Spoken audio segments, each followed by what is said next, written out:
3 நாள் அரசுமுறை பயணமாக இந்தியா வந்துள்ள இலங்கை பிரதமர் ரணில் விக்ரமசிங்கே டெல்லியில் செய்தியாளர்களை சந்திக்கிறார். நேரலையில் பார்க்கலாம். And our external affairs minister had also raised the issue because of representation from members of parliament. What are the steps being taken to secure the livelihood of these fishermen, because they are large in number, very poor people, and their livelihood is under constant threat. So what are the steps being taken to prevent them from being arrested, and what are the steps being taken to return their boats? Why don't you come to Sri Lanka and see the problems of the Sri Lankan fishermen? After all, they are concerned with the fishing that is taking place in their waters, where livelihood is there. So I would like you to come to Sri Lanka. We'll arrange for some of them to come to Sri Lanka and speak to the fishermen of Jaffna. Other day I was in Jaffna and they were shouting at me saying that we were doing nothing. But we did discuss it, and there will be joint talks. First there will be talks between the Fishermen's Association on both sides, and then in the first week of November, I think they are discussing the date, there will be talks. On one side there will be on each side there will be both the Ministers of Foreign Affairs as well as the Minister of Fisheries. But certainly do come to Jaffna and see the suffering of our fishermen. There's another, no wait, this yours, and then the lady at the back who said she had been left out.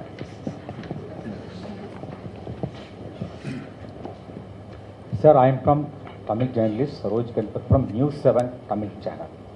Sir, as a being Tamil journalist, I should ask, as a when you are going to power sharing giving to Tamil provincial area, and when you are going to release all Indian fishermen from in the Sri Lanka prisons, and when you are going to end in the Indian prisons. These all these things, as a Prime Minister, when you say you will take care, you will answer me. But my important question is that whenever that anything happened in the Kashmir, what's your opinion on whenever it happening in the Kashmir? The China is always supporting the Pakistan. Can you give me your opinion? So why do you want? Do you want to know about Kashmir or you want to know about Tamil Nadu? Tell me one of the two. I can't be in both places.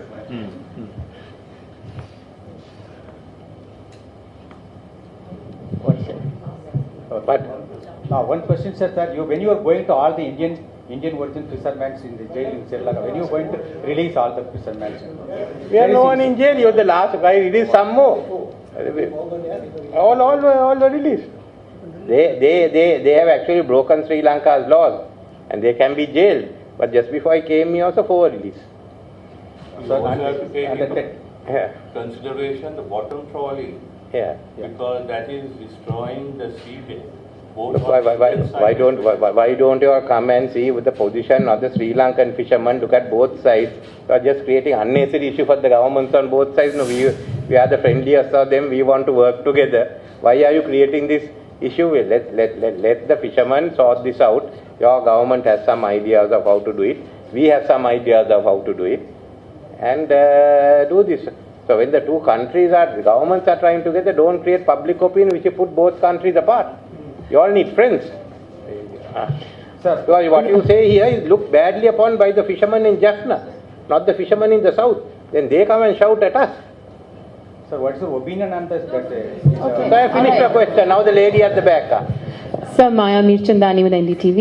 A follow-up to the question on SARC. This is not the first time that there have been India-Pakistan tensions that have impacted the working of a regional cooperation in South Asia.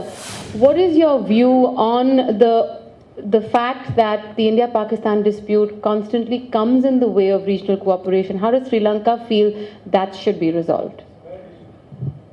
Well, that is the question that's on the table now. Whatever it is, whether you like it or not, cross-border terrorism is on the table. So we have to, the SARC heads have to look at this and decide what has happened and how we are going to handle it. Remember when SARC was started, the tensions were between Sri Lanka and India, but somehow it's lower now, going ahead. But in a way, the issue has now come up. Otherwise, we would have been dominated by this issue. So since many of the SARC members have expressed their views, all of us. So I think SARC has to really now decide on two issues. One is the cross-border terrorism, wherever it happens in SARC countries. And secondly, few areas in which we can work together. If we don't do it, there is no future for SARC. That's our view. As a follow-up, you feel it's Well, I am giving a second question, though I shouldn't give a supplementary. It has already impacted and finished. Nothing has moved in the last few years. So we might as well look at this and decide once and for all. It's not worth going along. I mean, your Prime Minister and I discussed this extensively today. And we all feel that we have to issue, let's issue.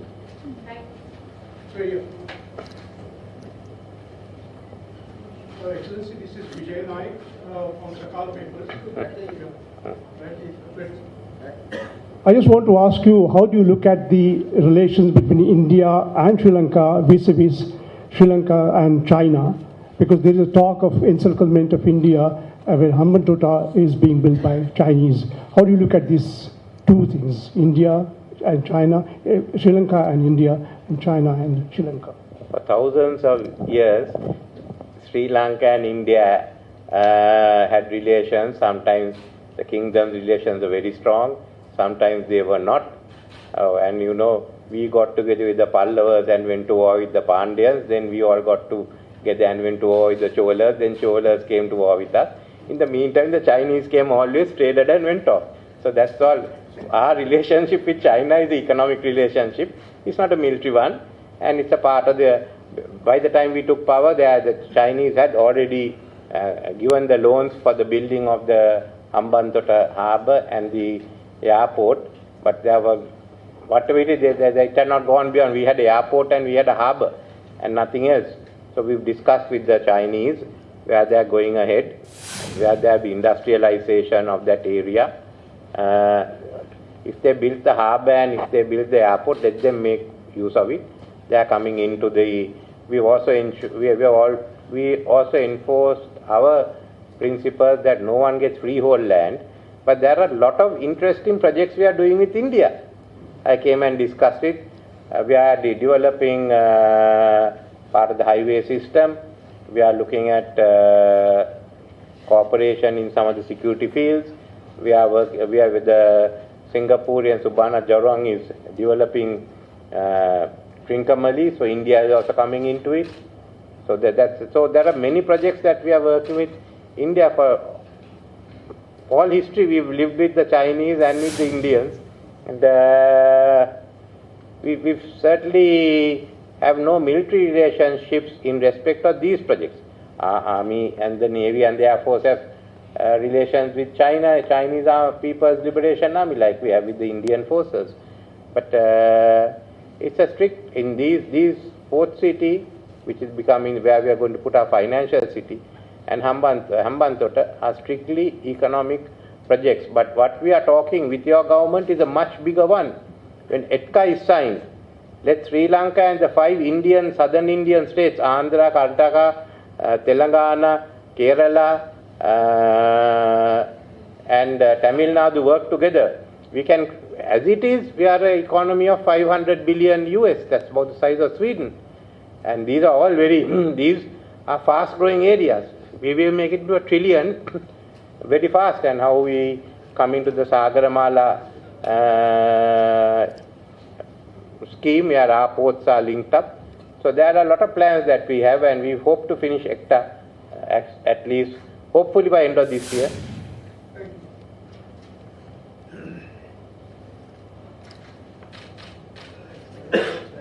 Okay, give it in the front, right. Hello sir, my name is Sanjay. I work with ARD First German Television South Asia Bureau. My question is related to the current situation in South Asia, India, Pakistan. A war cloud hovers over this region. India is baying for Pakistan's blood. What's your suggestion as a member of the region? What you feel that the war is an option? I don't think war is an option for anyone, and your Prime Minister has handled it well so far. And there has been restraints on all sides, so let's see how we can get it moving. I mean, whatever we can do, we know what your Prime Minister has taken a lot of these steps to diffuse the situation. And this is a time which you have to show whether you have the ability to lead the world or be a leading power. And he's shown the restraint that is necessary. Remember that while there is a lot of hard feeling in a country, we have gone through that ourselves. Now let us see how we can, where we can go forward from here. It is essential.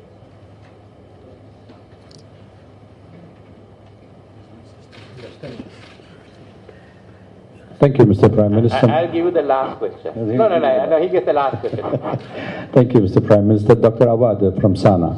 My question is the rehabilitation process in the northeastern part of Jaffna, and what is the government is doing for rehabilitating and infrastructure building. Can you elaborate a bit on that? Thank you.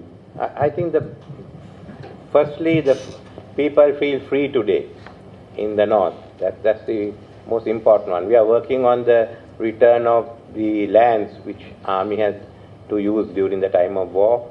We are looking at resettlement. But there are two issues which are going to take time. One is the economy was destroyed. It has to be rebuilt. And in the meantime, we found a lot of environmental issues on the Jaffna Peninsula. So maybe a lot of the development will have to come onto the mainland.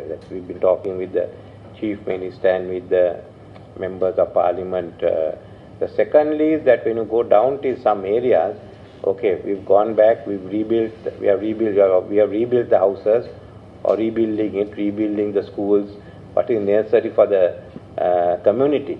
But the social fabric that has been destroyed can't be put back. I've been to those villages 30 years ago, 40 years ago, and what it is today, the social fabric is completely missing. That's going to take time.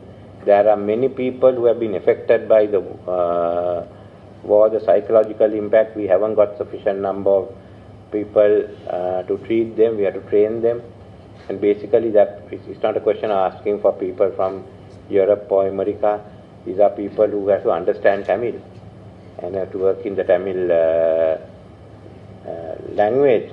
So it's a process of what we discover is what is destroyed of concrete and tar we can easily put back within a decade and a half. But the human relationships, the women-headed households, all that is going to take much longer. Recently there was a fire in the town of Kilinochchi, and these small shops we had put about a lot of them, nearly 100 of them burned down, and many of them were being actually operated by women who had lost their husbands, sometimes they lost their children. So we decided we will give all the assistance possible to get them back on their feet. But these are the problems, and it's going to take time. I mean, this is a healing process. With all the money and all the men and the material in the world, you can't put it back, that part back together again within 5 years or 7 years.